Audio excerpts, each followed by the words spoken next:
Across the world, from the Middle East to Eastern Europe, from Africa to Asia, conflicts rage on. You might not always see them on your news feed, but armed conflict is now ranked as the greatest global risk of our time. It displaces millions, destabilizes economies, and shapes the future in ways we can no longer ignore. The question is, why now? And what does it mean for all of us? Armed conflict isn't just about two nations at war. It includes state and non-state actors, civil wars, proxy wars, insurgencies, and even low-intensity fighting that never makes the headlines. Think Ukraine. Think Gaza. Think Sudan. But also think about the quieter conflicts, where militias, gangs, and governments fight for power, territory, or resources. These battles may look different, but their effects are devastatingly similar.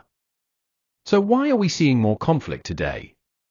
Experts point to a toxic mix of drivers: climate change straining water and food supplies, widening economic inequality, fragile governments unable to manage crises, and of course, geopolitical rivalries between global powers. When droughts destroy farmland, when jobs disappear, when people lose hope, that's when tensions erupt.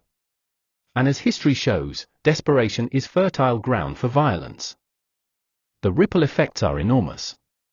Conflicts displace entire populations. Over 120 million people worldwide are now refugees or internally displaced.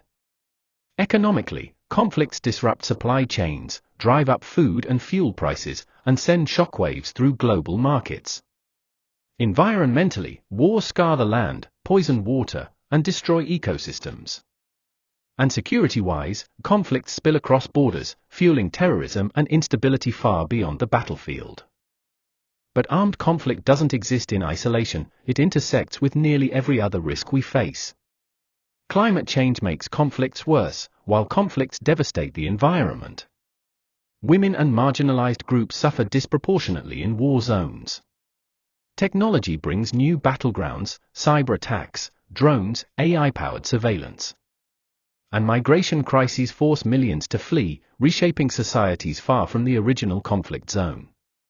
In this way, war is not just about bullets, it's about everything.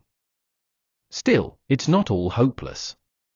International bodies like the United Nations push for peacekeeping, treaties, and negotiations. Grassroots organizations work tirelessly to build dialogue between communities.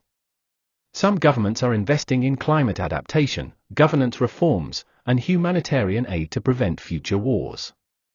The most powerful tool we have isn't the gun, it's prevention. Building resilience before violence erupts is the real key. But let's be honest, ending wars isn't easy.